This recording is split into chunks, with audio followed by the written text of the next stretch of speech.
And good afternoon to you. It's a beautiful Wednesday afternoon. As Steve said, it's a little bit hot, so make sure you hydrate if you're out there amongst the people. And also, there are some particulates in the air from a fire over in the Douglas area, so if you have troubles breathing, put a mask on or stay indoors. And probably stay indoors is the answer for today. Park yourself in front of one of your air conditioning vents and enjoy Judge Judy or one of those beautiful programs. And with us today, Nicole Wegrzyn, who is a very accomplished pharmacist, and we'll talk about that in a minute on our show, Staying Healthy. Every Wednesday at this time, we try and bring some common sense news to you from the medical world. And Nicole has been nice enough to drop by here and talk with us. And first of all, Nicole, good afternoon. How are you? Great. How are you? Thanks for having me. Well, you're welcome. It's a pleasure to have anybody here. You know, they don't let me out very often, so people have to show up here. First of all, before we get into anything, a reminder, we are on Facebook. We are on TuneIn, which allows you to get us on your iPhone. We're also on, what else, Steve? Oh, Alexa. So all I have to do is say, Alexa, Google, just anywhere there's electricity and some type of computer, you can get us. And that way, there's no excuse for not listening. So anyway, Nicole is with us. And Nicole, I think pharmacists in many respects are underappreciated. Now you're nodding your head, you're going, yes, yes, yes. But the more I've learned about what you have to go through educationally to protect us from ourselves, of mixing medicines and the rest of it, I'm amazed. And I know I did 4 years of college. By the end, I was screaming, get me out of here. And that was only for an English degree. So, and I had already spoken English before I got to college. So, but give the average person an idea of what you have to go through. And you've got a number of letters after your name. We'll talk about them for a minute also. Sure, absolutely. Most pharmacists will go through 4 years of undergraduate education. After that, 4 years of graduate school to achieve the PharmD, the Doctorate of Pharmacy. After that, some will elect to go into a residency program. You can do 1 or 2 years, and then some pharmacists even end up going into fellowship. Now, let's go back a little bit. What do you do for those 4 years? Now, or actually, let's even go, can I get a degree in English and then go into pharmacy? You would have to fulfill probably some additional prerequisites, but we certainly have pharmacy graduates that have done non-traditional undergraduate degrees. Mm-hmm. Now, for the 4 years that you're becoming a pharmacist, what's involved with that? I imagine high stress, yes.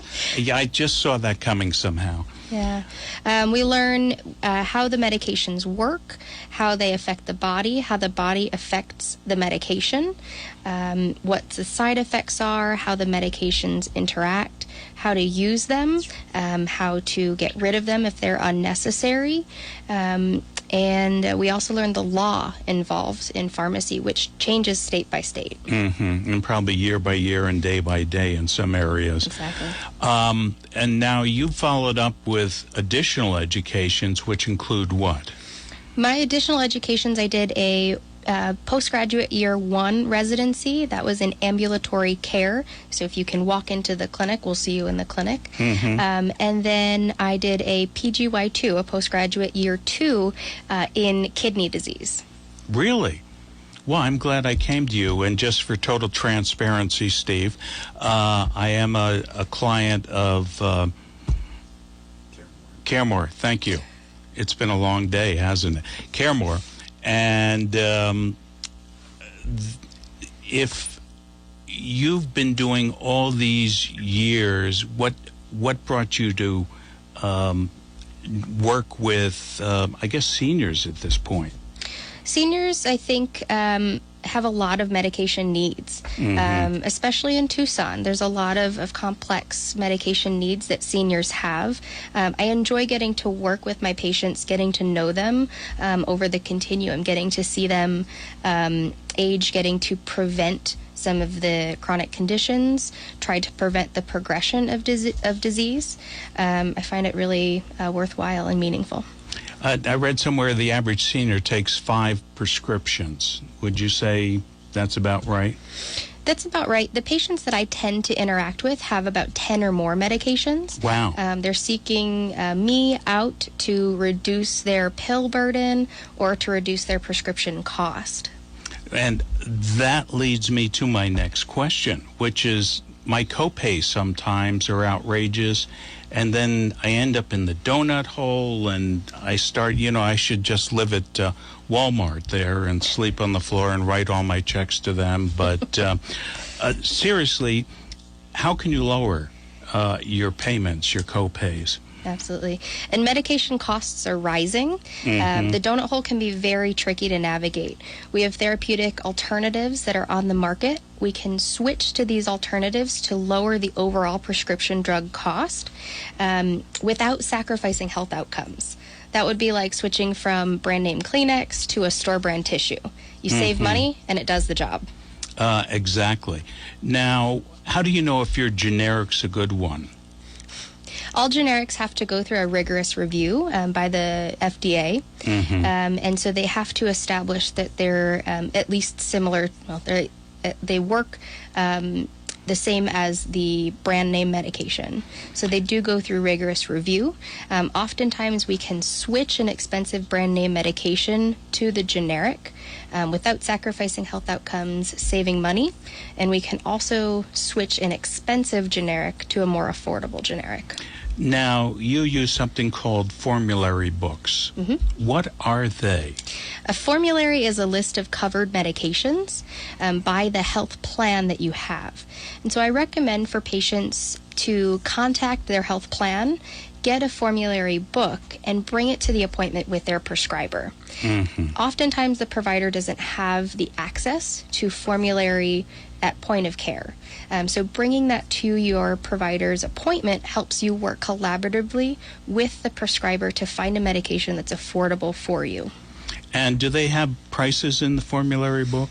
The prices will depend on the plan, but what we have are called tiers. So each medication is in a certain group, and the tier will determine the copay. Now, many times you can get a prescription 90 days out or so. How does one do that? Contact your prescriber. The pharmacy can contact your prescriber for you, or you can contact your prescriber directly. And oftentimes getting a 90-day prescription instead of a 30-day can save you money as well.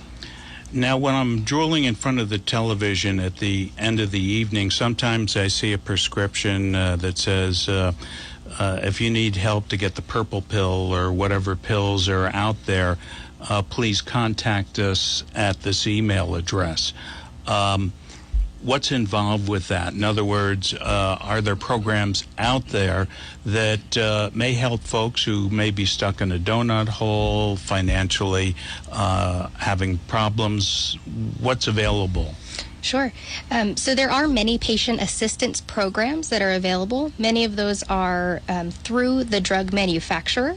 Unfortunately, many of those will exclude Medicare beneficiaries. Really? They do. It's a federally funded program, and Medicare is a federally funded insurance. So usually those manufacturer programs exclude Medicare, but some will still accept Medicare beneficiaries and help you through those. There's also a website called GoodRx.com.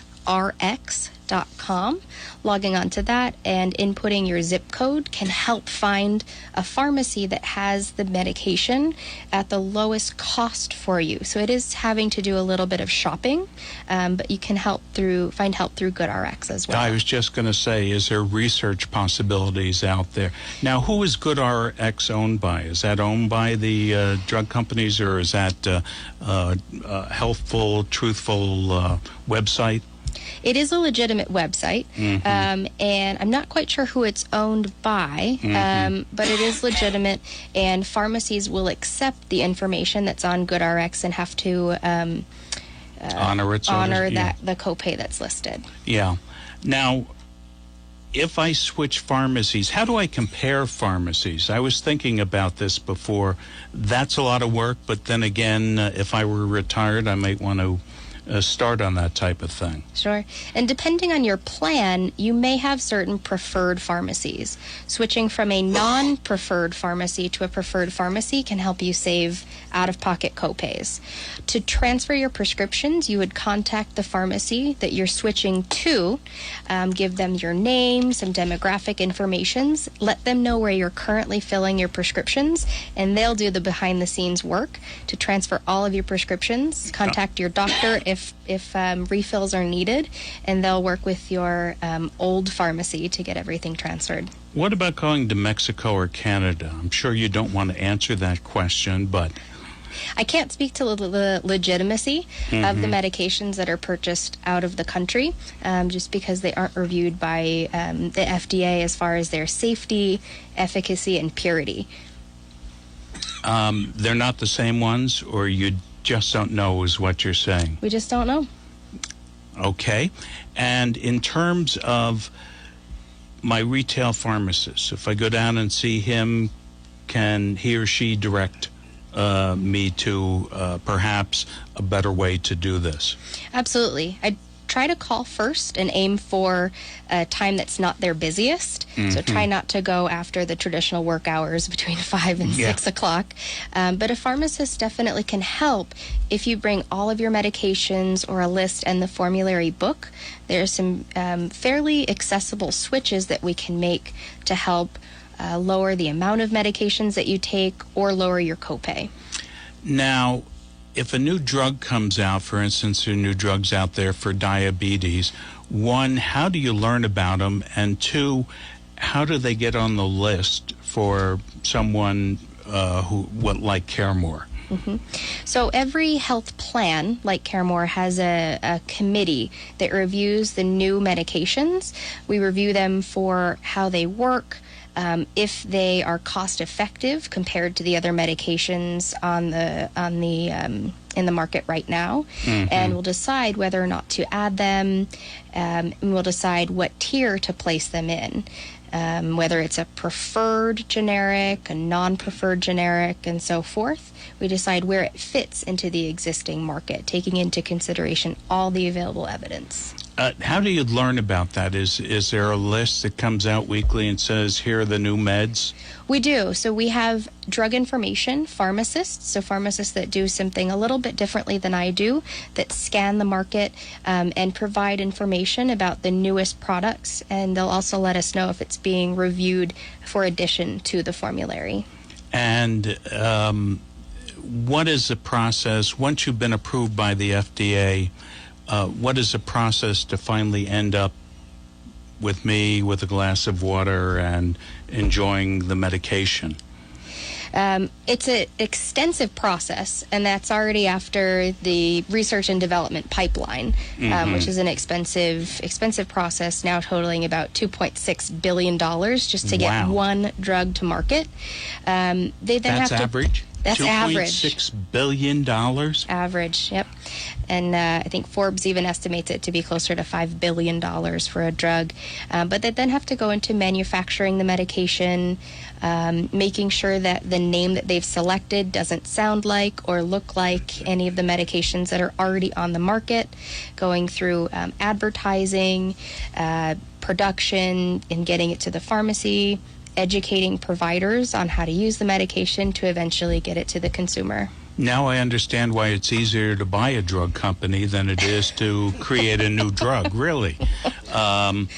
In terms of new drugs that may be coming into the pipeline, for instance, everybody's following Alzheimer's. How can you see what's out there, or experimental situations that you may be able to join a group or something like that? The medications have to go through a rigorous clinical trial period. So there are 3 different phases of that in humans. And many of the large organizations that focus on a specific disease, like the Alzheimer's Association, will have links on their website where to go to find out more information if there's a study that's available, that's ongoing, and that's in active recruitment for someone to join the clinical trial. Now, did I read that Arizona passed a law to allow easier access to experimental drugs, or was that something national? That's a great question. I believe that was national, but I'd have to double check. Yeah. But how do you feel about that? I mean, if you get into that argument, if people are dying from a disease and there may be some way out there hope for them, and I'm not asking your moral opinion, I'm just saying, does that help at all with bringing in new drugs? It can. I think as a patient advocate, one of the things that people tend to hold on to is the hope that you mentioned. Hope for a cure, hope for a treatment, or at least some element of relief from a condition. Getting the medication out earlier can improve access to medication, but we also don't know quite what the risks are yet because they haven't been vetted to the full extent that the rest of the medications on the market have been.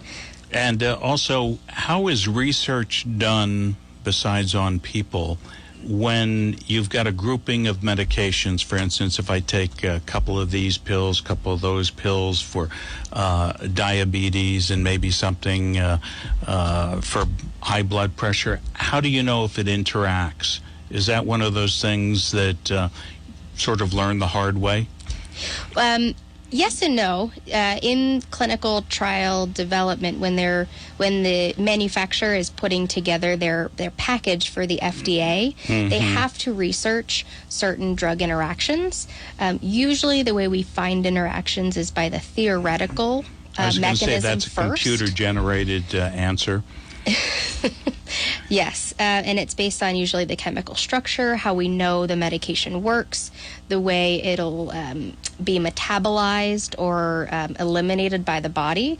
A lot of that is theoretical at first, and then they'll try it basically in test tubes. Now, in your job, for instance, we had an oncologist here who talked about some of the pills out there. They're lasering in on cancer cells. How do you stay up on top of all that information? I know they spend hours just researching new drugs and the way they interact with people.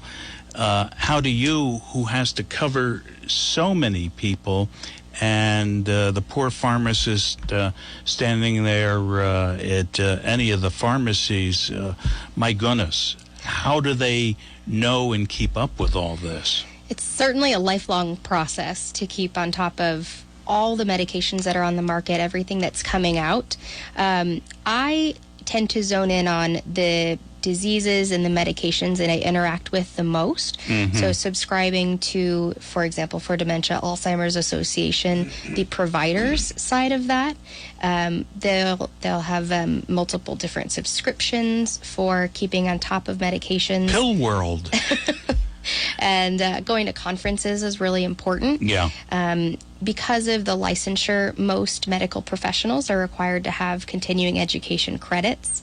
For example, for pharmacists, that's 30 hours every 2 years of continuing education credits to ensure that you're staying on top of the medications in your field. Now, do you have to go to school for that, or can you do it online, or how does that? I'm just curious because the amount of information that you have to stuff in your brain. You know, I always buy a computer and it's got very little memory, just like me, and I'm just wondering how you just keep it all together. Sure.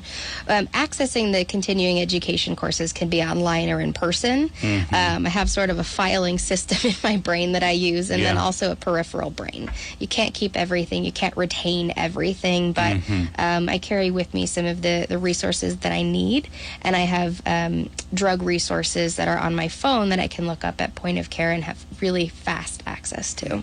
Well, excellent. Now, I've sometimes been prescribed a medication. I go in, they go, hey, we don't have this. And at that point, after I'm done stomping out and then come back in and apologize, how do we deal with something like that? Certain medications have to be ordered by the pharmacist, and usually if it's ordered, it'll be shipped the next day, sometimes in a week, and sometimes they might not your insurance might not cover it. What happens then? I'd ask the pharmacist if it's an over-the-counter medication. A lot of times a prescriber might give a prescription for an over-the-counter medication to help the patient remember to pick something up. So if it's not covered by your insurance, you can always ask if it's available over-the-counter. The other way we can get a medication is to submit a prior authorization to the insurance. So it's a pathway for you to get a non-formulary medication. Even though your insurance doesn't cover it, your provider can apply and say this is needed for a medical necessity and get it through that pathway. And so the doctor makes the argument that because of this particular medical challenge, this individual needs this medicine. Right. And so you're playing the odds on that, right? You are, but it goes through a rigorous process, and that process is not actually owned by the health plan. You have to use an outside entity, so there's no bias. And every patient or provider has the right to an appeal as well. Now, what about, there's some pharmacies that actually grind it up themselves, make it, tell me a little bit about that. Have you ever worked in that type of situation? I did. So make your own meds. I like it. Through pharmacy school, I actually worked at an apothecary in Boston. That's what I was looking for. And of course it was Boston. Of course it was. It was a unique setting. You have a mortar and pestle. You're making medications that are fine-tuned to the patient. There are, so many allergies out there. Medications can contain inactive ingredients that sometimes there's a unique allergy to, and we can compound medications that are tailored specifically to a patient with their allergies in mind and with their needs in mind that might not otherwise be commercially available. I love mortar and pestle. I don't know why. It also sounds like a plant, but I think that's pistol, isn't it, in the plant? So, anyway, so that probably isn't covered by anybody.